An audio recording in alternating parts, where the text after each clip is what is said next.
माशी डिफॉल्ट की तरफ और धाने की तरफ छोड़ के गए, तो मेरा उससे क्या मतलब है? मेरा उससे मतलब ये है कि मुल्क श्रीलंका की मिसाल आपने देखी होगी, जो भी माजी करीब में डिफ़ॉल्ट हुआ है, और उसकी जो उस वक़्त आम आदमी को नहीं पता, जब हम कहते हैं कि श्रीलंका बनने जा रहा था पाकिस्तान के, श्रीलंका में क्या हो रहा था। श्रीलंका में 5-5 दिन गाड़ियां कतारों में खड़ी होती थीं 5 लीटर से 10 लीटर पेट्रोल लेने के लिए। 3-3, 4-4 दिन लोग कतारों में खड़े होते थे, ख़वातीन खड़े होते थे गैस के सिलेंडर और गैस लेने के लिए।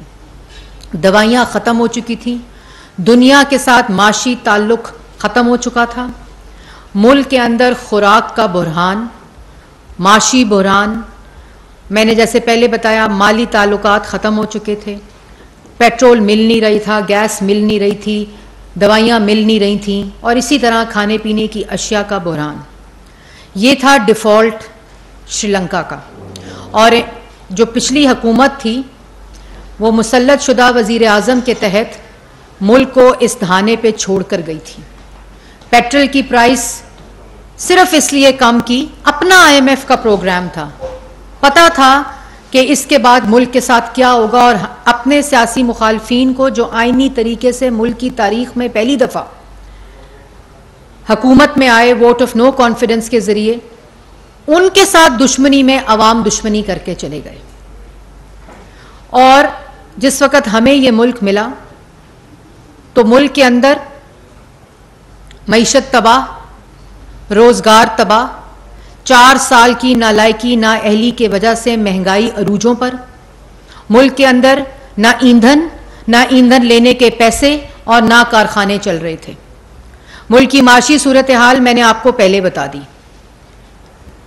और जिस वक़्त ये मुल्क हमें जिस वक़्त दिया तो डिफ़ॉल्ट हो रहा था, लेकिन जब हमने इनको मुल्क 2018 में दिया था तो 6.2% की तरक्की करता नवाज शरीफ का पाकिस्तान, जो सस्ता तरीन मुल्क था, तरक्की याफ्ता करता मुल्क था, मुल्क के अंदर रोज़गार था, मुल्क के अंदर सीपेक था, मुल्क के अंदर दहशतगर्दी ख़त्म हो गई थी, 14,000 मेगावाट बिजली बनाकर, जो ये नालायक कहते थे कि इतनी ज़्यादा बिजली बना दी है जिसकी डिमांड ही नहीं थी, ये गुफ्तगू होती थी। तो 2018 में जो पाकिस्तान इनको देकर गए थे उसका 44 महीने 4 साल उसके हर शोबे को तबाह किया। और जिस वक़्त आज हमारे 14 माह मुकम्मल होने जा रहे हैं, उसकी चंद बातें उस दिन प्राइम मिनिस्टर ने अपने कौम से खिताब में भी की थी कि मुख्तसर तरीन मुद्दत और तारीखी मुश्किलात, डिफ़ॉल्ट करता पाकिस्तान, चीनी, और अगर यही इससे आगे मैं बढ़ूं तो ये 14 माह जो हमें मिले, और अगर इमरान खान साहब के 14 माह गवर्नमेंट के पहले 14 माह उसके साथ इसका तकाबली जायजा लिया जाए तो मुल्क का ये हाल था कि चीनी खत्म, चीनी महंगी, आटा खत्म, आटा महंगा, गैस खत्म, गैस महंगी, बिजली खत्म, बिजली महंगी, कि ना अशिया मिलती थी। आपको याद होगा अंगूठे के ऊपर खवातीन शनाख्ती कार्ड दिखाकर अंगूठे पे लाइन लगाकर 1 किलो चीनी रमजान में खरीदती थी। चीनी माफिया मुसल्लत, पेट्रोल माफिया मुसल्लत, फर्नेस ऑयल माफिया मुसल्लत, गैस माफिया मुसल्लत। तारीखी मौका था गैस खरीदने का कोविड में, जब $3 पर LNG मिल रही थी। उस वक्त क्योंकि फर्नेस ऑयल माफिया मुसल्लत था तो वो LNG नहीं खरीदी। यह पहले 14 माह का तकाबली जायजा, जो अगर सिर्फ इन 14 माह से, और वो 14 माह 2018 के बाद वाले 14 माह थे, जिस वक्त मुल्क के जो इशारिये हैं वो मैंने आपको अभी बताए हैं। ये 14 माह के इशारिये बिल्कुल मुख्तलिफ थे। महंगाई अरूजों पर, IMF का प्रोग्राम वायलेटेड, सस्पेंडेड, मुल्क के अंदर सीपेक बंद, मुल्क की खारजा पॉलिसी तबाह, कोई दोस्त राजी नहीं, सब गैर मुल्की दोस्तों को, अपने हमारे भाई ममालिक को, सबको नाराज किया हुआ था। और इसके साथ साथ इन 14 माह में मौजूदा हुकूमत ने सबसे पहले मुल्क को डिफॉल्ट होने से बचाया। वायलेटेड प्रोग्राम, सस्पेंडेड प्रोग्राम, मुल्क की क्रेडिबिलिटी सिफर पे, क्योंकि IMF का प्रोग्राम अगर इस मुल्क की तारीख ने किसी ने लेकर मुकम्मल किया है तो वो 2016 में नवाज शरीफ ने किया था। अपना ही IMF प्रोग्राम साइन करके रिवर्स करना क्रिमिनल होता है, और ये आम आदमी को बात समझनी पड़ेगी कि इस IMF के प्रोग्राम को वायलेट करके, सस्पेंड करके, इसको रिवर्स करके अपनी ही शराइत को फौरन एक महंगाई का तूफान बरपा हुआ। आपने पेट्रोल तो सस्ता कर दिया अपनी सियासत को बचाने के लिए, लेकिन उस IMF के सस्पेंडेड प्रोग्राम ने, वायलेटेड प्रोग्राम ने मुल्क के अंदर हर चीज महंगी कर दी। डॉलर और पाकिस्तानी रुपये की पैरिटी, उसके बाद मुल्क के अंदर तमाम अशिया, ये पूरा पैरेलल काम चलता रहा। हमने ना सिर्फ डिफॉल्ट से बचाया, इंतशार को और तखरीब को और नफरत को तामीर में, माशी इस्तेहकाम में और इत्तेहाद में बदला। खारजा पॉलिसी 14 माह में वो तमाम दोस्त ममालिक जो नाराज थे, जो खारजा पॉलिसी तबाह शुदा थी, उसको शहबाज शरीफ साहब ने उसकी बहाली की, दोस्त ममालिक के पास जा जाकर एतमाद बहाल किया, और उसके डायरेक्ट असरात जो हैं वो अभी IMF का जो स्टैंड बाय अग्रीमेंट हुआ है आप लोगों को नजर आ रहे होंगे। फिर जो सेंट्रल एशिया के साथ नवाज शरीफ साहब ने जिस खारजा पॉलिसी की बुनियाद रखी थी, उसकी 4 साल उसका कोई वाली वारस नहीं था। उस सारे को दोबारा से रिवाइव किया और उस सारे को दोबारा से रिवाइवल की तरफ वो लेके गया। तो अभी हमने उन जख्मों पे मरहम रखी है। जख्म जो है वो हीलिंग प्रोसेस से गुजर रहे हैं, जिसमें इस मौजूदा हुकूमत की, कोalition गवर्नमेंट की जो सबसे बड़ी कामयाबी है वो मुल्क की माशी इस्तेहकाम देना, मुल्क को डिफ़ॉल्ट से बचाना, और उसके जो असरात हैं वो आपके सामने आ रहे हैं। माशी इस्तेहकाम वाला पाकिस्तान इंशाअल्लाह आवाम को देकर जा रहे हैं, और इसी तरह डिफ़ॉल्ट हुआ हुआ पाकिस्तान, डिफ़ॉल्ट के धाने पर हुआ हुआ पाकिस्तान बचाकर पाकिस्तान की आवाम को अमानत देकर जा रहे हैं। इसी तरह सफारती सतह के ऊपर खारजा ताल्लुकात की बहाली, और जो सबसे बड़ी बात, ये क्या बात है कि 14 माह के अंदर हमने, अगर सिर्फ इकोनॉमी में देखा जाए, सॉरी एनर्जी में देखा जाए, 14 माह के अंदर 3900 मेगावाट 3900 मेगावाट सिस्टम में डाल दिया 14 माह में। 4 साल में 1 मेगावाट नहीं डल सका। जो मंसूबा नवाज शरीफ शुरू करके गया था उसको भी बंद कर दिया। वो मंसूबे बिजली दे रहे थे और मुकम्मल हुए जो नवाज शरीफ जिसका पौधा और जिनको लगाकर इंस्टॉल करके गए थे, और हमने 14 माह में आते ही 3900 मेगावाट बिजली सिस्टम में डाल दी। ये 350 डैम बनाने वाले जो थे उनका काम सिर्फ पाकिस्तान की आवाम को डैम फूल बनाना था। जो 350 डैम में बनाऊंगा खैबर पख्तूनख्वा में, और वो पूरे पाकिस्तान को बिजली देगा। तो ये क्या बात है कि उन्हीं कारखानों से, बंद पड़े कारखानों से अगर 3900 मेगावाट बिजली पाकिस्तान की आवाम को इन 14 माह में मिल सकती है, और ये वो लोग हैं जो कहते थे कि मुस्लिम लीग नून इतनी ज्यादा बिजली बना गई है कि जिसकी डिमांड ही नहीं थी और पैसे जाया कर गई है। और ये जो 3900 मेगावाट है, इसमें 700 करोड़ हाइड्रो से, 1300 झंग ट्रिमू से, 1900 थर से, और जो पहले 1900 जो अभी बना रहा है वो पहले 600 बनाता था, अब वो 2500 बना रहा है। जो कारखाने थे वो बंद पड़े थे, उनकी मेंटेनेंस तक नहीं हुई थी जब हम लोग अप्रैल में आए। तो ये 3900 मेगावाट, उसके ऊपर इस वक्त जब मैं आपसे मुखातिब हूं, इस 14 माह के अंदर फर्नेस ऑयल के ऊपर आपकी डिपेंडेंसी 0 है। इस वक्त फर्नेस ऑयल से बनाने वाले बिजली के जो मंसूबे हैं उससे कोई बिजली बनाई नहीं जा रही, वो 0 के ऊपर है।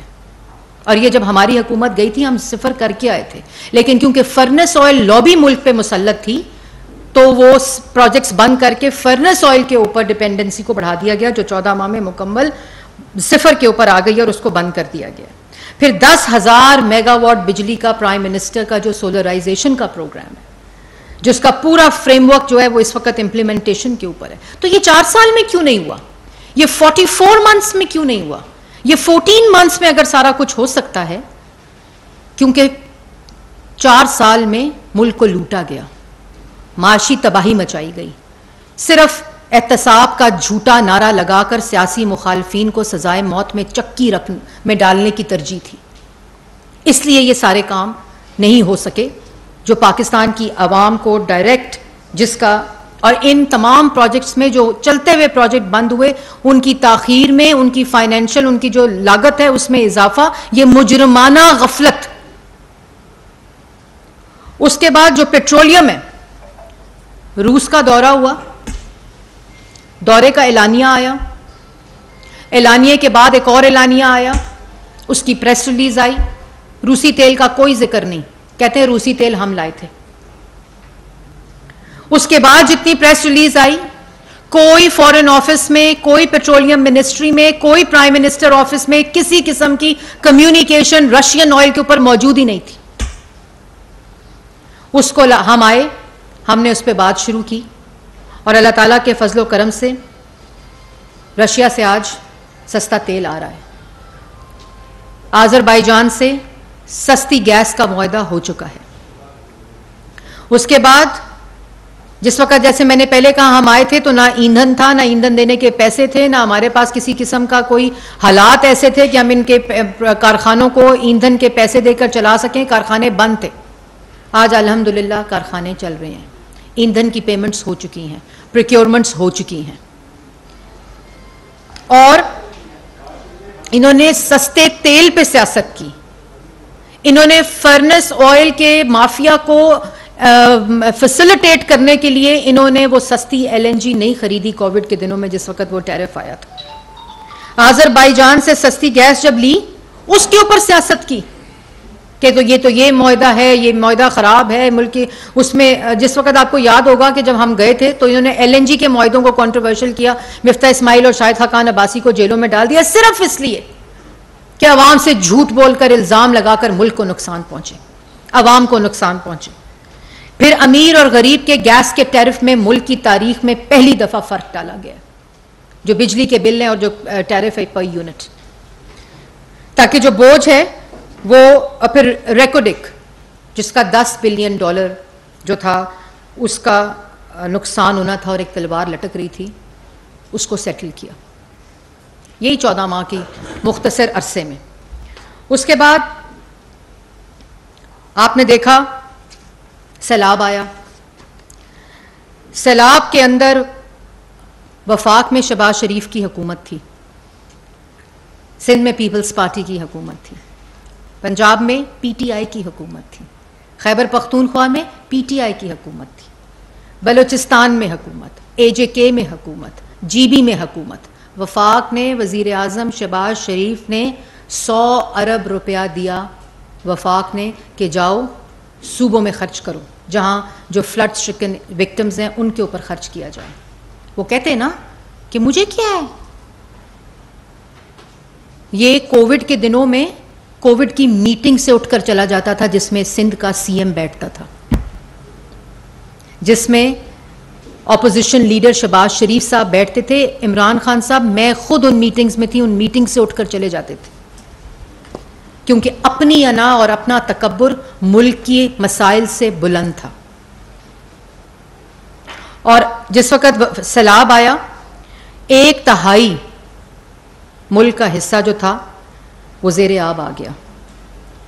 11 लाख एकड़ खड़ी फसल तबाह हो गई, 11 लाख माल मवेशी मर गए, 80 लाख लोग बेघर हो गए, 1600 से जायद लोग जाँ बहक हो गए।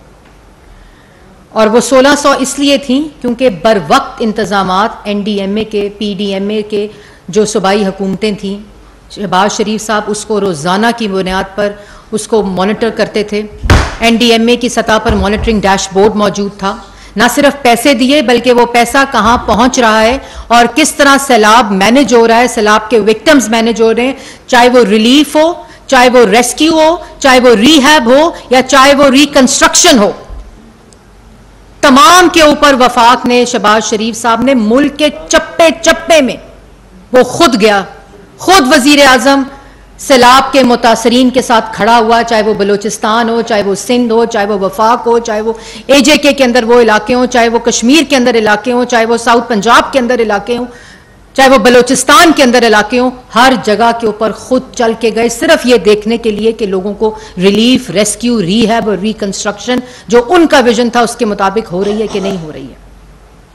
70 अरब का BISP डायरेक्ट कैश लोगों के हाथ में दिया कि किसी किस्म की इस मुश्किल वक्त में मोहताजी ना आए। BISP के जरिए ना किसी किस्म का लोन मांगा, ना किसी किस्म की दुहाई दी, ना किसी किस्म का काम मर गए हैं, ना किसी किस्म से बाहर की लोगों से मदद मांगी, खुद मैनेज किया इन मुश्किल हालात में। जिस वक्त IMF की तलवार लटकी हुई थी, मुश्किल फैसले हो रहे थे, तो सैलाब को मुकम्मल तौर पे आज 100 घर टांक में खड़े हैं सैलाब मुतासरीन के, लोग उनमें रह रहे हैं, टूटे हुए स्कूल बन चुके हैं, रिकंस्ट्रक्ट हो चुके हैं और अभी भी तामीर की रिकंस्ट्रक्शन का जो फेस है वो जारी है। और फिर मुल्क के बाहर आवाज उठाई, खाली ये नहीं कहा कि मुल्क बड़ा वल्नरेबल है क्लाइमेट चेंज की वजह से और जो बाकी दुनिया है उसके असरात मुल्क पे पड़े, ये नहीं कहा खाली। चाहे वो यूनाइटेड नेशंस हो, चाहे वो जिनीवा कॉन्फ्रेंस हो, चाहे वो इजिप्ट की कॉन्फ्रेंस हो क्लाइमेट फंड की, हर जगह पे अपने मुल्क की आवाज उठाकर क्लाइमेट फाइनेंस फंड को इंश्योर किया। और फिर जिनीवा में $10 बिलियन की जो कमिटमेंट्स थी उनकी अश्योरिटी ली, खुद उसको लीड किया। इसमें जो फॉरेन मिनिस्टर थे उन्होंने भरपूर साथ दिया, जो क्लाइमेट चेंज मिनिस्टर थी दिन रात काम हुआ। इंफॉर्मेशन मिनिस्ट्री के अंदर लोगों को पाकिस्तान के बाहर और पाकिस्तान के अंदर इन मुश्किलात का बताने के लिए दिन रात काम हुआ। हमने दुहाइयां नहीं दी, हमने रोने पीटने नहीं डाले। और उसके बाद क्योंकि वजीर आजम दिल में दुख रखता था, दर्द रखता था आवाम का, उनको पता था कि ये सैलाब की वजह से किसान मुतासिर हुआ है, उसकी फसल मुतासिर होगी, फूड सिक्योरिटी मुतासिर होगी। फौरन 1800 बिलियन और अब वो 2000 का हो गया, अब वो 20,000 अरब का से किसान पैकेज हो गया है, उस वक़्त दिया, जिसमें खाद है, जिसमें मशीनरी है, ज़रूरी आलात हैं, बिजली का टैरिफ है, यूथ बिजनेस लोन है, ट्यूबवेल्स के ऊपर सब्सिडी, मतलब अक्रॉस द बोर्ड किसान को, ताकि ये नुकसान और उसके नताइज में उसको उस सैलाब को टर्न अराउंड करके अपॉर्चुनिटी क्रिएट की किसान के लिए। और बम्पर क्रॉप पाकिस्तान ने इस साल देखी जो कि 2 करोड़ 75 लाख मेट्रिक टन है। ये ऐसे नहीं हो गया, इसमें मेहनत होती है, इसमें विजन होता है, इसमें सलाहियत होनी चाहिए, इसमें नीयत होनी चाहिए, इसमें फार साइटेडनेस होनी चाहिए कि अवाम को किन मुश्किलात का सामना हो सकता है सैलाब की वजह से। और उसके बाद आज जब मैं आपसे मुखातिब हूं, इस्लामाबाद को ले लें, सिर्फ इस्लामाबाद को 20 बिलियन का इस्लामाबाद का रूरल डेवलपमेंट पैकेज दिया है। मुल्क की, इस्लामाबाद की तारीख में पहली दफा शहरी और देहाई इलाकों में तरक्की की जो फर्क है उसको मसावी कर दिया है, उसको इक्वल कर दिया, जिसमें बेतहाशा रोड इंफ्रास्ट्रक्चर, वाटर के, स्कूल्स के, पार्क्स के, मास ट्रांजिट के प्रोजेक्ट्स हैं, इंफ्रास्ट्रक्चर, रोड इंफ्रास्ट्रक्चर के प्रोजेक्ट्स हैं। तो ये 20 बिलियन का जो प्राइम मिनिस्टर का रूरल पैकेज है इस्लामाबाद के लिए, ये क्यों नहीं 4 साल में आ सका? सोचता तो होगा कोई। और फिर 2018 में जो स्कैफोल्डिंग्स लगी हुई थी ना, 2018 में जो स्कैफोल्डिंग लगी हुई थी मेट्रो की, क्योंकि नवाज शरीफ साहब का एक ख्वाब था कि जो मेट्रो जहां खत्म की है वो मेट्रो एयरपोर्ट तक जानी चाहिए। वो स्कैफोल्डिंग जहां लगी हुई थी 2022 अप्रैल में आकर हमने उतारी है, शहबाज शरीफ ने उतारी है। 15 दिन के अंदर वो बसें भी आईं, वो रूट भी बहाल हुए, आज जब मैं आपसे मुखातिब हूं, इन 14 माह में इस्लामाबाद के अंदर कोई मेट्रो का रूट ऐसा नहीं है जहां बस ना चलती हो। ऑरेंज बस, ब्लू बस, रेड बस, ग्रीन बस, डिफरेंट रूट्स के ऊपर, भाराकऊ से लेकर एयरपोर्ट तक, इस्लामाबाद के अंदर जितने रूट्स हैं उन सब के ऊपर इस वक्त अल्हम्दुलिल्लाह 14 माह में, और जो पहली मेट्रो चली थी वो 15 दिन में चली थी, इन तमाम रूट्स के ऊपर अल्हम्दुलिल्लाह इस वक्त तमाम बसेस का रूट और नेटवर्क मौजूद है। इसके ऊपर मजदूर सफ़र करता है, इसके ऊपर असातिज़ा सफ़र करते हैं, इसके ऊपर स्टूडेंट सफ़र करते हैं, इसके ऊपर नौकरी पेशा लोग सफ़र करते हैं, इसके ऊपर सरकारी मुलाजमीन सफ़र करते हैं जो पिंडी से इस्लामाबाद आते हैं। तो क्यों 5-5, 6-6 हज़ार रुपया देकर लोग एयरपोर्ट जाया करते थे? टैक्सी नहीं मिलती थी, कोई पब्लिक ट्रांसपोर्ट नहीं जाती थी, भाराकऊ में लोग उतरते थे, भाराकऊ से बसों में बैठकर वो इस्लामाबाद आते थे। आज बाइज्जत सफारी में, एयर कंडीशन सवारी में आज वो इस्लामाबाद आते हैं। इस्लामाबाद का कोई सेक्टर ऐसा नहीं जहां मास ट्रांजिट नेटवर्क मौजूद ना हो किसी बस सर्विस का। तो ये क्यों नहीं हुआ 4 साल में? आज इस्लामाबाद के लोग पूछते होंगे, मतलब ये जो रावल चौक का फ्लाईओवर है, मौसूफ क्योंकि हेलीकॉप्टर में आते थे ना पीएम हाउस बनी गाला से, तो इस चौक का उनको क्या पता कि रावल डैम चौक जो है, रावल चौक, कितनी उसके ऊपर ट्रैफिक की ब्लॉकेड होती थी, कितनी उस वक्त लोगों को मुश्किलात होती थी जो लोग नौकरियों के लिए, पढ़ने के लिए सफ़र करते थे। आज वो 14 माह में रावल चौक फ्लाईओवर शहबाज शरीफ ही आके क्यों मुकम्मल करता है?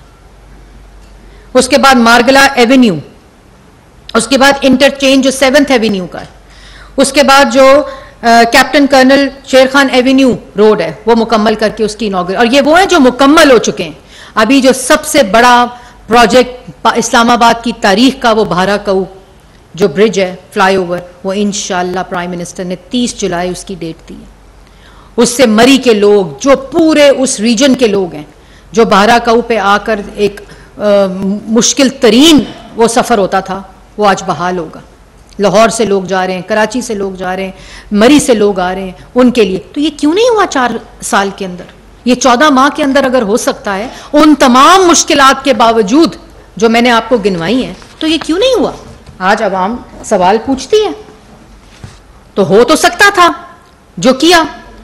और उसके बाद इसमें अलावा इस्लामाबाद में 35 नए पार्क्स का वो किया जा रहा है, और इस्लामाबाद में ओलंपिक विलेज जो सबसे बड़ा प्रोजेक्ट है उसको स्टार्ट किया जा रहा है, ताकि यहाँ की जो नौजवान लोग हैं, यूथ है, वो खेलों के जो चीज़ें हैं उसके अंदर अपने आप को इंगेज कर सके। बीआईएसपी का जो 2022 का बजट था वो 235 बिलियन था। उसको आते ही 2023 में जो बजट दिया उसमें उसको 404 कर दिया बिलियन, और इस वक्त जब मैं आपसे मुखातिब हूँ तो वो 465 बिलियन के ऊपर है। जो वजीफ़ा है उसके अंदर 25% इजाफा कर दिया गया है, और उसके साथ साथ जो बजट है जिसका मैंने आपको पहले बताया वो 72% इंक्रीज़ है इस 14 माह के अंदर। जो और बीआईएसपी क्या है? बीआईएसपी वो मुस्तहकीन है जो साइंटिफिक तरीके से, जो जिसको इन्होंने क्या वो नाम दिया था, जो बीआईएसपी को बदल दिया था, एहसास प्रोग्राम। वो एहसास प्रोग्राम जब आकर देखा तो जो उसका हशर हुआ था बीआईएसपी प्रोग्राम का, वो एक अल्लाह ताला जानता है, या वो शाजिया मरी साहिबा जानती होंगी कि उसके साथ क्या किया था। कभी कारखानों के ड्रामे, कभी लंगर खानों के ड्रामे, कभी वो पता नहीं सस्ती वो दे देंगे मील्स, और पता नहीं क्या क्या गिमिक्री उन प्रोजेक्ट्स के साथ की गई। उसके बाद उनमें उसके बाद जो बीआईएसपी के जरिए मैंने आपको पहले कहा, सैलाब में 70 बिलियन लोगों को बेनिफिशरीज को दिया गया, 25,000 रुपया पर फैमिली फौरी तौर पर कैश की मद में उनके हाथ में दिया कि अगर किसी किस्म की सैलाब में उनको ज़रूरत है तो उनको हाथ ना फैलाना पड़े, बल्कि उनके पास वो पैसे जो इमरजेंसी होती है बहुत कम थे, लेकिन जो फौरी तौर पर रिलीफ था उसके लिए उनको ये एक साइंटिफिक तरीके से, ट्रांसपेरेंट तरीके से। उसके बाद मुझे ये बताएं, जब वज़ीर आज़म शहबाज शरीफ साहब आए तो जिस वक्त पेट्रोल महंगा हुआ उस पर साथ आवाम को रिलीफ देने के लिए सब्सिडी दी। जिस वक्त रमज़ान आया, मुश्किलात थी, चीज़ें महंगी हो रही थी, फौरी तौर के ऊपर यूटिलिटी स्टोर के ऊपर सब्सिडी देके रमज़ान पैकेज दिया। और इतने मुश्किल हालात हो गए तो क्या किया? मुल्क की तारीख में कभी किसी, हमने सस्ता आटा सुना था, लेकिन 70 बिलियन का मुफ्त आटा तकसीम किया इन्हीं मुश्किलात की वजह से, इसी बजट के अंदर से, अपने बजट के अंदर से, और उसको पूरे मुल्क तक फैलाया। मुफ्त आटे को तकसीम किया गया ताकि रिलीफ मिल सके। तो जब मुश्किल फैसले किए तो दिल में दर्द रखते थे, आज भी दर्द है कि जो 4 साल की तबाही है उसका नुकसान पाकिस्तान की आवाम और मुल्क को भुगतना पड़ा। आज भी दिल में दुख है, लेकिन ये ज़रूर इत्मीनान है कि 14 माह में पाकिस्तान की आवाम को रिलीफ भी दिया, मुल्क को डिफ़ॉल्ट होने से भी बचाया, मुल्क की खारजा पॉलिसी भी ठीक की, सैलाब के साथ सैलाब विक्टिम्स को मैनेज किया, अपने बजट के साथ पूरे मुल्क के अंदर किसान पैकेज दिया। और इस वक्त प्राइम मिनिस्टर यूथ प्रोग्राम, आपने देखा होगा कि एक और चीज़ बड़ी इंपॉर्टेंट है कि IMF का जो प्रोग्राम आया है वो ऐसे नहीं आ गया कि ये एकदम प्रोग्राम सस्पेंड हुआ और उसके बाद फौरी तौर पर पाकिस्तान की आवाम को प्रोग्राम मिल गया। नहीं, मार्च में जिस वक्त ये प्रोग्राम हुआ उसके बाद पूरी एक जर्नी है, पूरा एक सफ़र है कि उसके बाद अप्रैल में आके उसी प्रोग्राम की बहाली के लिए दोबारा बातचीत शुरू की IMF के साथ, निगोशिएशन स्टार्ट हुई IMF के साथ, और वो जो गैर अदम एतमादी थी उसको दोबारा बहाल किया IMF के साथ, और दूसरे जो खारजा पॉलिसी को बहाल करते हुए अपने दोस्त ममालिक को मुश्किलात के बारे में बताया। पेरिस के अंदर 3 मुलाकातें हुई। अभी 22 जून को पहली मुलाकात IMF के साथ हुई जहां उनको बताया कि ये अवाम के लिए मुश्किलात हैं, जितना उसमें चीज़ों को ठीक किया है मज़ीद ठीक कर सकते हैं इकोनॉमिक इंटरवेंशंस को।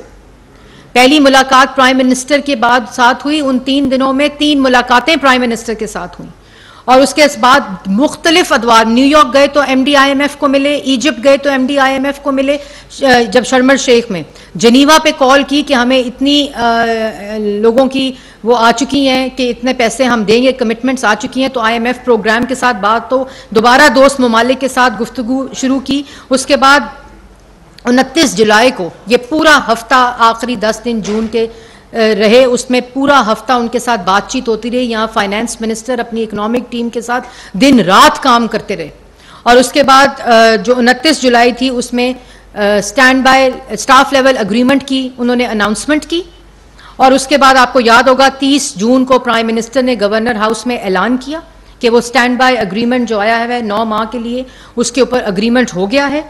और उसके बाद उसी के बाद पहला वर्किंग डे 3 जुलाई का था, और 3 जुलाई को जिस तरह पूरे अक्रॉस पाकिस्तान, चाहे वो बिजनेस कम्युनिटी हो, चाहे वो जर्नलिस्ट हो, चाहे वो स्टॉक एक्सचेंज हो, चाहे वो चेंबर्स हो, हर अक्रॉस द बोर्ड उसका खैर मकदम किया गया। और 3 जुलाई को जो एक दिन के अंदर सबसे बड़ा जंप था ट्रेडिंग के अंदर, KSE जो 100 इंडेक्स के ऊपर 2446 पॉइंट्स उसके अंदर इजाफा हुआ, और इसी अदवार में जो 45,000 पॉइंट्स तक वो पहुंची।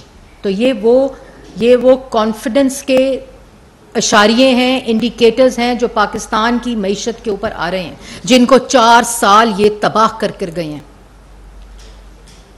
और उसके साथ साथ इंशाअल्लाह, जैसे प्राइम मिनिस्टर कहते हैं कि ये IMF का प्रोग्राम लम्हाए फ़ख्रिया नहीं है, ये लम्हाए फ़िक्रिया है। और इसीलिए 2013 में नवाज शरीफ साहब जब आए थे, IMF का प्रोग्राम जब 14 में लिया, 16 में उसको कंक्लूड करके IMF को खुदाफिज नवाज शरीफ साहब कहकर गए थे, सिर्फ इसलिए कि, और फिर CPEC आया था, और CPEC के जरिए माशी इस्तेहकाम आया था, रोजगार आई थी, महंगाई ख़त्म हुई थी, 5 साल मुल्क सस्ता तरीन मुल्क था, दहशत गर्दी ख़त्म हुई, बिजली के मंसूबे लगे, कारखाने चले, मईशत को इस्तेहकाम मिला, रोजगार देकर गए थे। 14,000 मेगावाट बिजली ऐसे नहीं बन गई थी, वो भी 3 साल में बनी थी, क्योंकि नवाज शरीफ साहब को तो 2014 में धरना आ गया था इन नालायकों, नाअहलों, चोरों का, इंतशार फैलाने वालों का। और इन 14 माह में जहां मुल्क के अंदर ये तामीर हो रही थी, उस तरफ वही तकरीब और इंतशार हो रहा था कि IMF का प्रोग्राम आज आने वाला हो तो वजीरों से ख़त लिखवा दो IMF को, वो करीब आने वाला हो तो इस्लामाबाद 25 जुलाई को लॉन्ग मार्च ले आओ, IMF करीब आने वाला हो किसी गैर मुल्की दौरा आने वाला हो तो जमान पाक का ऑपरेशन कर दो। मुल्क की मईशत को इस्तेहकाम मिल रहा हो, कॉन्फिडेंस बढ़ रहा हो तो 9 मई का वाकया कर दो। आज तक वही तखरीब कारी जारी है, आज तक वही इंतशार की जो माइंडसेट है वो जारी है। फिर बेशरम लोग ये कहते हैं कि अगर हम ना साथ देते तो IMF ना आता। मतलब इनसे पूछे कि कोई अल्लाह ताला का डर और खौफ है? IMF के प्रोग्राम को सस्पेंड किया, वायलेट किया, क्रेडिबिलिटी तबाह की मुल्क की। वो कहते हैं कि अगर हम ना साथ देते, और इसलिए IMF हमें मिलने आया था। मैंने पहले भी कहा था IMF तुम्हारे आगे हाथ जोड़ने आया था कि मुल्क की मईशत इस्तेहकाम की तरफ जा रही है, अब इसका पीछा ना करना, अब इसको दोबारा डिफॉल्ट के धाने पर ना छोड़ के जाना। अवाम भी मिन्नतें करती है, बिजनेस कम्युनिटी भी मिन्नतें करती है, कॉर्पोरेट सेक्टर भी मिन्नतें करता है, पाकिस्तान की गरीब अवाम हाथ जोड़कर तुम्हारे से मिन्नतें करती है कि जो तखरीब कारी, जो इंतशार, जो फसाद, जो नफरत के बीज बोए, जो माशी तबाही के बीज बोए, हमारी जान छोड़ दो। और अगर ये 14 माह के अरसे में IMF प्रोग्राम आने के बाद वो माशी इस्तेहकाम आया है, उस माशी इस्तेहकाम को जो IT सेक्टर में, एनर्जी सेक्टर में, एग्रीकल्चर सेक्टर में, माइनिंग के सेक्टर में, एक्सपोर्ट्स में और डिफेंस में जैसे CPEC दिया था ना, और उस CPEC का डायरेक्ट इंपैक्ट पाकिस्तान की इकोनॉमी और आम आदमी को मिला था, इसी तरह इन सेक्टर्स के अंदर जो इन्वेस्टमेंट आ रही है, जो इन सेक्टर्स के अंदर रेवोल्यूशन आ रही है, जो SIFC के कयाम के थ्रू आ रही है, वो यही इकोनॉमिक पाथ है जिससे IMF के प्रोग्राम को इंशाअल्लाह खैरबाद कहा जाएगा। हम मुकम्मल करेंगे, एक एक शर्त के ऊपर अमल करेंगे, और इसमें पाकिस्तानी अवाम का बाइन है। क्योंकि कौन चाहेगा, कौन शख्स, कौन पाकिस्तान का शहरी चाहेगा कि पाकिस्तान डिफॉल्ट हो जाए, सवाए इमरान खान के और उसके हवारियों के, और कोई नहीं चाहता। अगर माशी इस्तेहकाम मुल्क के अंदर होगा तो आम इंसान की, आम आदमी की जो जिंदगी है और उसका हाल है, उसकी बेहतरी आएगी। उसकी अगर मुल्क का माशी इस्तेहकाम आएगा तो इनफरादी माशी इस्तेहकाम आएगा। अगर मुल्क के अंदर इकोनॉमिक एक्टिविटी होगी, डेवलपमेंट एक्टिविटी होगी तो रोजगार आएगा। इसी तरह प्राइम मिनिस्टर यूथ प्रोग्राम आपके सामने है, 80 बिलियन का ये प्राइम मिनिस्टर यूथ प्रोग्राम एक तारीखी यूथ प्रोग्राम है, जिसकी बुनियाद पहले शहबाज शरीफ साहब ने पंजाब में रखी, नवाज शरीफ साहब ने वफाक में रखी 2013 में, जिसमें नौजवान को हुनर देकर, नौजवान को कर्जा देकर, और कर्जा भी इंटरेस्ट फ्री लोन, ताकि उन पे बोझ ना पड़े, small medium enterprise, women empowerment, मतलब हर शोबे, IT सेक्टर में पहली दफा नौजवानों को किसान एग्रीकल्चर जो लोन है वो दिया जा रहा है। तमाम पाकिस्तान में जो ट्यूबवेल्स हैं उनको सोलर पर तब्दील किया जा रहा है। तो ये क्यों नहीं 4 साल में हो सका? 4 साल में तो दुनिया की बेहतरीन माशी टीम आई थी। 4 साल के अंदर तो 1 करोड़ नौकरी और 50 लाख घर आने थे। 4 साल में तो कशकोल का जो वो है, भीख का कशकोल जो है वो खत्म होना था। तारीखी कर्जा लेकर चले गए, मुल्क को तारीखी कर्जे में डबो कर चले गए। पाकिस्तान की तारीख में सारी हुकूमतों को मिला लो तो इतना कर्जा नहीं लिया जितना 4 साल में लिया, क्योंकि इंटेंशन नहीं थी। 4 साल में मुल्क को रिलीफ देना इंटेंशन नहीं थी, जिसमें अल्लाह ताला को हाजिर नाजिल जानकर कहती हूं कि अगर 2018 के पाकिस्तान को सिर्फ आगे बढ़ाया जाता, उसकी मईशत को और इस्तेहकाम दिया जाता, तो आज 2022 मार्च में यह मुल्क डिफॉल्ट के दहाने पे ना खड़ा होता। नारे लगाए गए झूठे, सिर्फ माशी इस्तेहकाम नहीं, सियासी बदला और इंतकाम लेना था। क्योंकि जो 19 साल झूठ बोलते रहे करप्शन का, चोरी का, उसको झूठे तरीके से साबित करना था, वो भी नहीं कर सके। वो भी आज नैब कहती है कि हमसे, ये नैब अदालत के जज लिखते हैं कि ये एहतसाब नहीं था, ये सियासी इंतकाम था। उस काम को भी ठीक नहीं कर सके क्योंकि कोई सबूत था ही नहीं, क्योंकि सब करप्शन हुई नहीं थी। तो 14 माह की जो तामीर है, माशी इस्तेहकाम है, ये जो नफरत, फसाद और इंतशार का खात्मा है, और इन 14 माह में ये तो आपको मैंने डिफरेंट सेक्टर, कोई शोबा ऐसा नहीं जो बर्बाद नहीं। अब अल्लाह ताला का फजल है कि कोई शोबा ऐसा नहीं जो तरक्की की तरफ और इस्तेहकाम की तरफ जा रहा है। लेकिन इन 14 माह में जिस शख्स का मकसद मुल्क में इंतशार, नफरत, फसाद, साजिश करना था, उसके साथ भी डील किया। हम चाहते तो पहले दिन जेल में होते, पहले दिन जेल में डाल सकते थे, क्योंकि इसी सियासी और रियासती ताकत को इस्तेमाल करते हुए, वज़ीर आज़म की कुर्सी और मनसब को इस्तेमाल करते हुए, अदारों को इस्तेमाल करते हुए, नैब के चेयरमैन को गंदी वीडियोस दिखाकर, तैयबा गुल को प्राइम मिनिस्टर हाउस में बंद करके सियासी मुखालफीन को सजाए मौत की चक्की में इन्होंने डाला। हम नहीं कर सकते थे?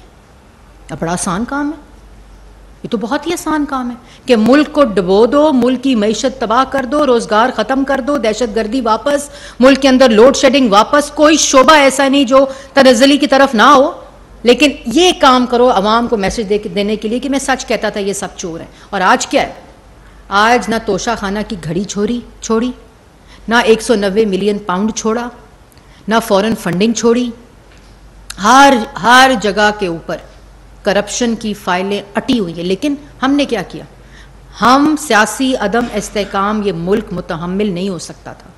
हमने कानून के हवाले किया, इन्वेस्टिगेशन के हवाले किया, मुल्क के अंदर एक राइज कानून के मुताबिक एक एहतसाब के अमल को दोबारा से बहाल किया, और आज जब वो बहाल हो गया तो जवाब नहीं देता।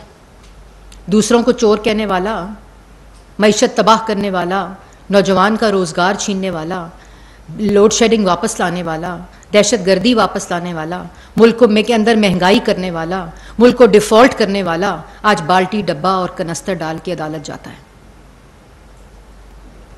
किस मुंह से जाए अवाम में? चोरी का जवाब है नहीं तो मुंह पे बाल्टी है, मुंह पे डब्बा है, क्योंकि चोरियां की हैं। पहले कहता था मेरे पे सियासी इंतकाम है इसलिए मेरे पीछे लगे हुए, कभी रॉकेट लॉन्चर से हमला हो रहा है, कभी मेरे पे तोप से हमला हो रहा है, कभी मुझे कत्ल कर देगा फलाना आदमी, कभी मुझे फलाना आदमी कत्ल कर देगा। जब जाके पूछा JIT ने, भाई कौन हमला करने लगा था, कौन कत्ल करने लगा था, कैसे आपको पता है? कहता मैंने लोगों से सुना था। वो कहते हैं तोशा खाना में चोरी क्यों की? कहते हैं मेरे MS से पूछो। वो कहते हैं 190 मिलियन का जवाब दो। वो कहते हैं काबीना से पूछो। वो मैडम से पूछते हैं वो हीरे जवाहरात आपने लूट के ले गए, तो कहती मुझे क्या पता था। तो ये 14 माह की जो मैंने आपके सामने, और मैं इस पे एक तफसीली हम रिपोर्ट छाप रहे हैं, एक तफसील से आपको इसके ऊपर इंफॉर्मेशन मिलेगी, लेकिन ये एक सोच और फिक्र का मकाम है पाकिस्तान की आवाम के लिए, जो चंद लोग बहकाए गए, वरगलाए गए, जो पाकिस्तान के चंद नौजवान जिन्होंने फिर आगे कल्मिनेशन उसकी 9 मई की हुई थी, उनके लिए सोचने का मकाम है कि अगर 14 माह में ये तमाम चीज़ें इस तरह रीसेट हो सकती हैं, इस तरह अगर बेहतरी आ सकती है, तो फिर 44 महीने 4 साल जो बनते हैं उसमें क्या हुआ मुल्क के साथ? तो तब क्यों नहीं आ सकती थी? अगर आज 3900 मेगावाट बिजली बन सकती है तो 4 साल में क्यों नहीं बनी? अगर इस्लामाबाद के अंदर इंफ्रास्ट्रक्चर हो सकता है, मुल्क के अंदर इंफ्रास्ट्रक्चर प्रोजेक्ट्स बन सकते हैं, मैस ट्रांसिट 14 माह में स्टार्ट हो सकती है इस्लामाबाद के अंदर, तो 4 साल में क्यों नहीं?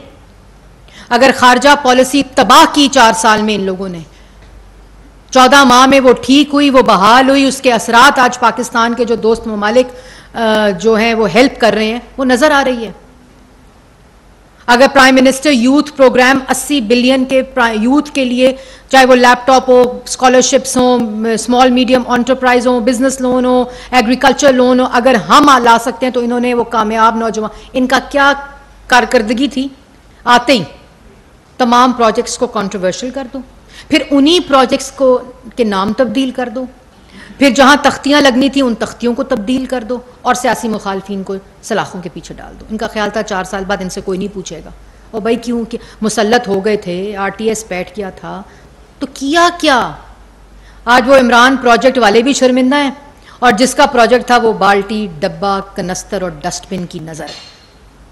मुख्तसर ये बात है, और उसका खमियाजा, उसकी सज़ा पाकिस्तान की आवाम ने भुगती है। जी जवेद हुसैन साहब, दुनिया न्यूज़ से। मैम, जैसा कि अभी 14 माह हुकूमत हो गई, आपने बता दी, अभी तो थोड़ी शुरू की है, हाँ, अभी इंशाल्लाह बताऊंगी हर रोज़। तो निगरान सेटअप के हवाले से भी कोई मुकाबला शुरू करने के लिए बाकायदा तौर पर, और तमाम स्टेक होल्डर्स को एतमाद में लिया जा रहा है, इस हवाले से बता दीजिए। और कुछ सियासी हल्के ये पेशगोई कर रहे हैं कि ये टाइम मुनासिब नहीं है कि इलेक्शन करवाए जाए।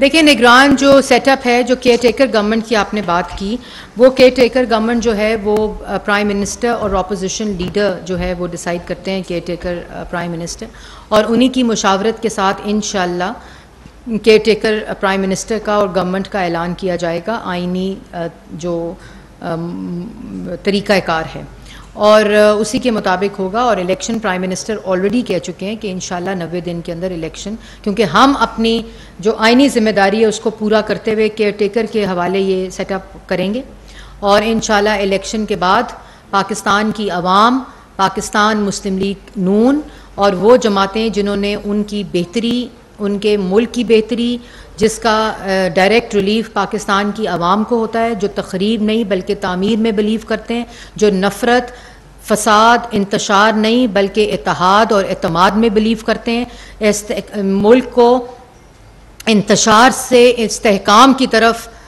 डालकर आवाम के हवाले कर रहे हैं और इस इस्तेहकाम से दोबारा इंशाअल्लाह महंगाई में कमी, तरक्की करता मुल्क, जिस तरह 2013 में नवाज शरीफ साहब ने जिस विजन के साथ, जिस तरह काम किया था अपनी टीम के साथ, पाकिस्तान मुस्लिम लीग नून ने नवाज शरीफ साहब की क़यादत में उसी लगन के साथ पाकिस्तान की आवाम से वोट लेकर दोबारा आकर इसी तरह मुल्क को तामीर करेंगे, तरक्की देंगे। नौजवान को रोज़गार, जो प्राइम मिनिस्टर यूथ प्रोग्राम है उसकी बुनियाद रख दी गई है। इसी तरह जो डिफरेंट शोबे मैंने आपको इकॉनमी बताया, एनर्जी बताया, पेट्रोलियम बताया, बिस्क बताया, जो विजन है उसके मुताबिक जहाँ छोड़ के जाएंगे उसी की अगला फेज इंशाल्लाह स्टार्ट करेंगे। जी मैडम आज पेशावर में आज एक नई जमात बनी है और उस जमात के वहाँ एक बड़ा अफसोसनाक वाक़या हुआ है। 4 जर्नलिस्ट, 3 रिपोर्टर थे, कैमरामैन, उनको नामालूम अफराद अगवा करके। कहाँ पे? पेशावर। अच्छा। तहरीक इंसाफ कोई पार्लियामेंट तहरीक जमात बनी है, तो वो कवरेज के लिए आए थे। इसमें एक समा का था, एक मेरे ख्याल में काम का था और एक 92 और एक कैमरामैन था। उनको अगवा कर लिया गया, वहाँ बड़ी कशीदगी है, ये प्लीज़ देख लें। दूसरा, आपने अपनी प्रेस कॉन्फ्रेंस में कहा कि इस्लामाबाद का जो देही इलाका है उसको शहरों के बराबर हमने कर दिया, 20 अरब रुपये खर्च किए। अभी 5 दिन पहले इस्लामाबाद के शहरी इलाके में गटर के ढक्कन तक नहीं है, जहाँ पर एक 15 साल का नौजवान गटर में गिरा है और उसका बाप उसको बचाने के लिए गया, दोनों की मौत हो गई। किसी ने नहीं पूछा उनके जिम्मेदारों से कि 2 कीमती जाने जाने हुए गटर के ढक्कन ना होने की वजह। आप कह रहे हैं देही इलाकों को हमने डेवलप कर दिया। मैंने ये नहीं कहा। पहली बात तो सनाउल्लाह साहब हो गए, सवाल का जवाब ले लें। मैं बताती हूँ। पहली बात, मैंने बिल्कुल नहीं कहा कि मैंने कहा कि 20 बिलियन देकर इस्लामाबाद को बिल्कुल महफूज कर दिया है, अब इस्लामाबाद को डेवलप कर दिया, क्योंकि मैं ना तहरीक इंसाफ से ताल्लुक़ रखती हूँ, ना मेरा कोई इरादा है और ना मैं किसी झूठे को रिप्रेजेंट करती हूँ। मैंने ये कहा है कि प्राइम मिनिस्टर ने पहली दफ़ा इस बजट में इन्हीं चीज़ों को देखते हुए, क्योंकि इस्लामाबाद को लोग समझते हैं कि बड़ा डेवलप था, जिस तरह लाहौर को और पंजाब को और साउथ पंजाब को शहबाज शरीफ साहब, जहाँ चाहे मैस ट्रांजिट हो, चाहे सॉलिड वेस्ट मैनेजमेंट हो, चाहे इंफ्रास्ट्रक्चर हो, चाहे बसेस का रूट हो, चाहे स्कूल्स हों, चाहे हॉस्पिटल्स हों, चाहे यूनिवर्सिटीज़ हों, चाहे मैस ट्रांजिट के प्रोजेक्ट्स हों, बिल्कुल मुकम्मल करके, तामीर करके पंजाब के लोगों को देकर आए थे। इसी तरह यहाँ एक तफरीक रहती थी हमेशा कि जो दही इलाके हैं उनको कोई बजट नहीं दिया जाता था और एक ही बजट हेड के अंदर से दही इलाकों को भी ट्रीट किया जाता था, और जो शहरी इलाके थे इस्लामाबाद के, जो वाक़या आपने बताया वो इसी वजह से हुआ कि माजी में इन चीज़ों के ऊपर फोकस, और ये एक वाक़या नहीं, इस तरह के बहुत से वाक़े रिपोर्ट भी नहीं होते होंगे। फिर जो इस्लामाबाद में सबसे बड़ा पानी का मसला है, फिर इस्लामाबाद में ट्रांसपोर्ट का मसला था जिसको हल कर लिया गया, जो मुकम्मल हुए वो प्रोजेक्ट्स मैंने आपको बताया मुकम्मल हुए। जहाँ ये इस्लामाबाद के बजट की बात है वो देकर उस फ़र्क को, तरक्की को ख़त्म किया गया, और ये इसी वजह से है कि जहाँ जहाँ कमियाँ हैं, जहाँ जहाँ चीज़ें इंफ्रास्ट्रक्चर वाइज मौजूद नहीं हैं, जहाँ 4 साल की तबाही नज़र आती है। आपको याद होगा यहाँ के जो MNA थे PTI के, वो याद है वो तस्वीर, वो जो ट्यूबवेल का इफ्तिताह हो रहा था, मुझे आज तक वो तस्वीर नहीं भूलती, हैंड पंप का। तो वो हैंड पंप वाले जो चीज़ें लगी हुई थी मुल्क के अंदर, उनको भी जाते जाते या तो लपेट कर ले गए या तोड़ कर चले गए या उनको तबाह करके चले गए।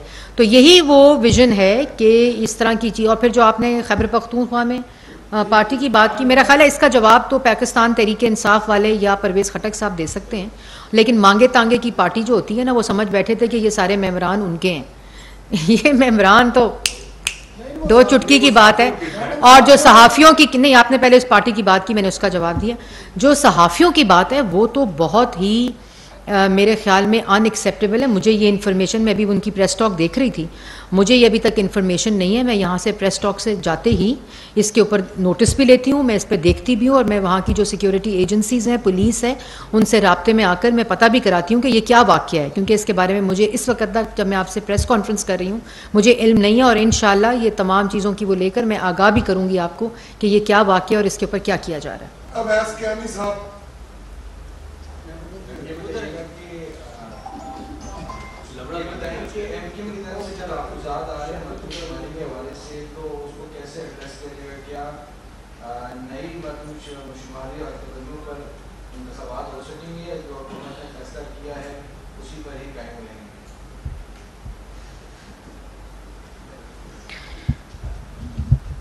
मरदमशुमारी का सवाल आपने उठाया। MQM के जो तहफ़्फ़ुज़ात थे, प्राइम मिनिस्टर के साथ कंसिस्टेंटली तकरीबन हर हफ्ते उनकी मुलाकात भी हो रही है, प्लानिंग मिनिस्टर के साथ हो रही है, और ये सर्वे जो हुआ है मरदमशुमारी का, उसके ऊपर उनके तहफ़्फ़ुज़ात जो थे उनके ऊपर एक कमेटी भी बनी हुई है जिसके अंदर तमाम रिप्रेजेंटेशन उनकी भी मौजूद है और गवर्नमेंट के भी मौजूद है, और कोलिशन पार्टनर्स की जो पार्टीज़ हैं उनकी भी मौजूद है।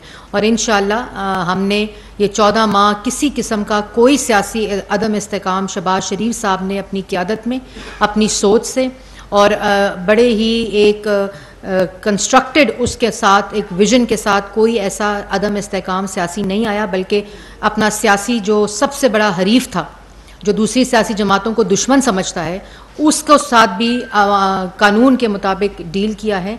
और ये जो कमेटी है, जो प्राइम मिनिस्टर ख़ुद उसकी हफ्ते बाद रिपोर्ट लेते हैं MQM से, उस कमेटी में इंशाअल्लाह इस मसले का हल निकल आएगा। कुर्बान बलोच साहब, मैडम आपने मुफ्त आटा तकसीम की बात की, आपका ज़िक्र शायद खान अब्बासी ने पंजाब में इसके हवाले से करप्शन के इल्ज़ाम होते हैं, क्या कोई तहकीकात हुई? पहली बात, जो शाहिद खान अब्बासी साहब हैं वो खुद ही अपना बयान दे चुके हैं, और उन्होंने ये कहा था कि मैंने आटे की तकसीम नहीं, बल्कि जो सिस्टम के अंदर करप्शन है मैंने उसकी निशानदही की थी। और उसके बाद प्राइम मिनिस्टर ने एक कमेटी बना दी उनके बयान के बाद कि अगर किसी किस्म की, देखें मुल्क की तारीख के अंदर कभी भी इतने कम अरसे में कि रमज़ान के अंदर 70 बिलियन का आटा पूरे मुल्क में तकसीम होना, इसकी मिसाल नहीं मिलती, जिसके अंदर एडमिनिस्ट्रेटिव लूप होल्स हो सकते हैं, लेकिन करप्शन के ऊपर प्राइम मिनिस्टर ने फौरी तौर पर कमेटी बना दी जिसमें प्रोविंसेस के भी लोग थे, एजेंसीज़ के भी लोग थे, सिक्योरिटी एजेंसीज़ के, पुलिस के भी थे, और जो फूड एंड सिक्योरिटी है उसके भी थे। अभी तक किसी किस्म का कोई शवाहिद नहीं मिला, कमेटी अभी तक अपना काम कर रही है। करप्शन की अगर आप बात करें तो आपको याद होगा ट्रांसपेरेंसी इंटरनेशनल की जो 2019 से 22 तक की रिपोर्ट थी, उसका हाल आपको याद होगा कि करप्शन इंडेक्स में कितने दर्जे पाकिस्तान में इजाफा हुआ था। जो एहतसाब और चोरी और करप्शन का नारा दूसरों को लगाकर इल्ज़ामात लगाते थे, उनके अपने हालात उस रिपोर्ट में मौजूद हैं।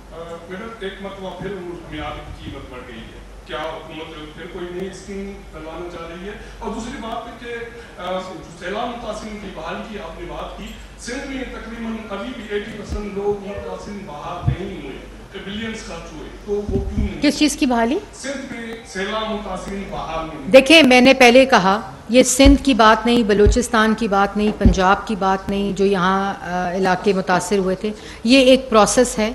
इस प्रोसेस में पहला जो फेज़ था वो रिलीफ और रेस्क्यू था, उसके बाद रीहैब था, और उसके बाद रिकन्स्ट्रक्शन है। रिकन्स्ट्रक्शन का अमल सबसे लंबा होता है।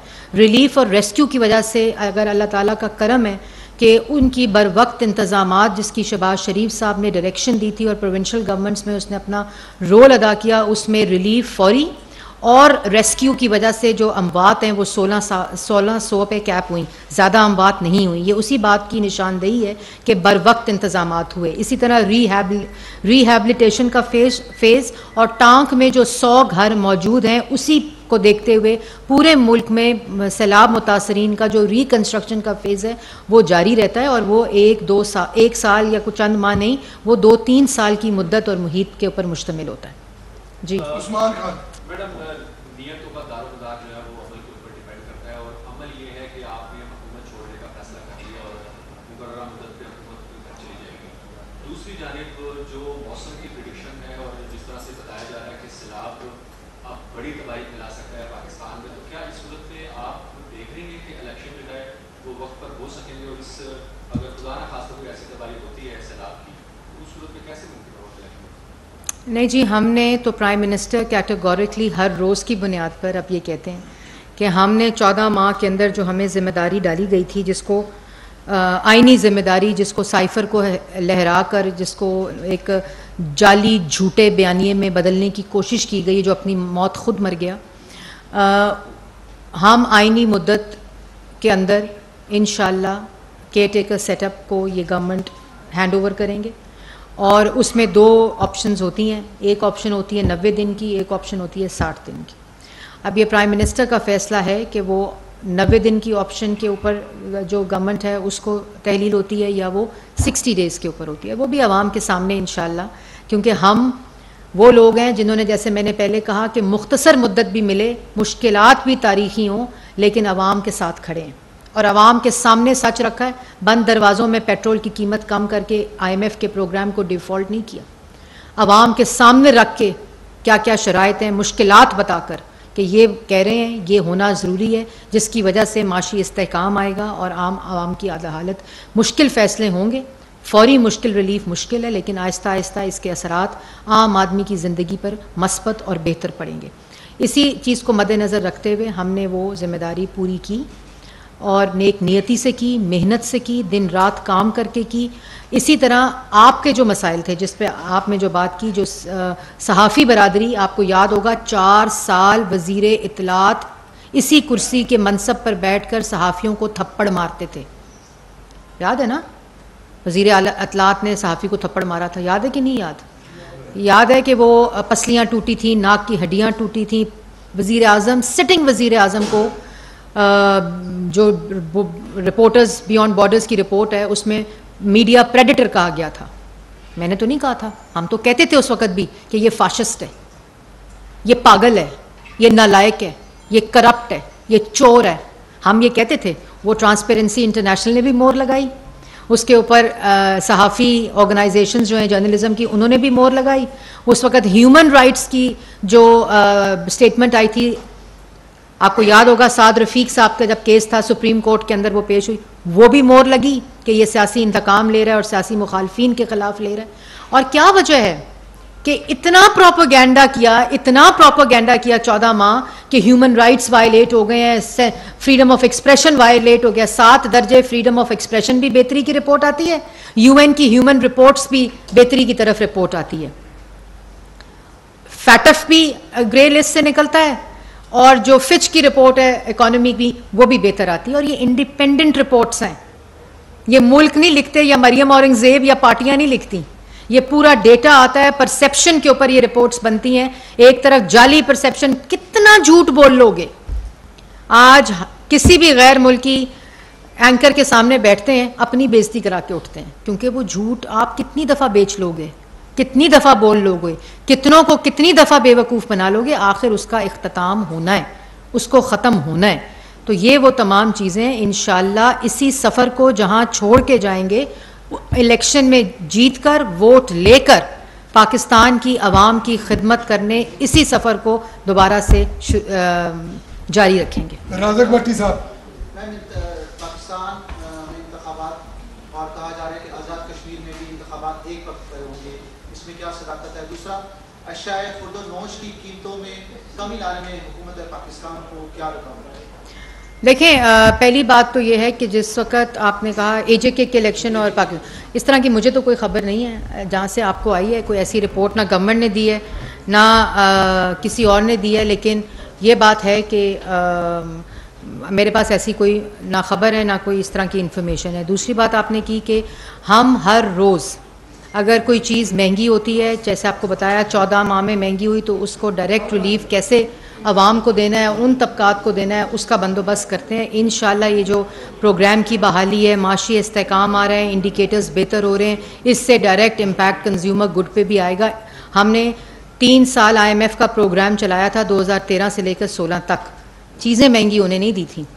यही IMF था और इसी तरह का प्रोग्राम था, लेकिन इंशाल्लाह चीज़ें भी सस्ती होंगी, महंगाई भी कम होगी, दहशतगर्दी भी ख़त्म होगी, बिजली भी बनेगी, CPEC जैसे प्रोजेक्ट्स जो थे वो दोबारा उसमें इजाफा होगा, फॉरेन पॉलिसी बेहतर हो गई है। यही सफ़र है जो पाकिस्तान को भी चाहिए, और वो जो मैंने आपको 5-6 सेक्टर्स बताए हैं जिसके अंदर इन्वेस्टमेंट होगी तो आम आवाम की रोज़गार भी बढ़ेगा, माशी सूरत हाल भी बेहतर होगी और माशी इशारिये भी बेहतर होंगे।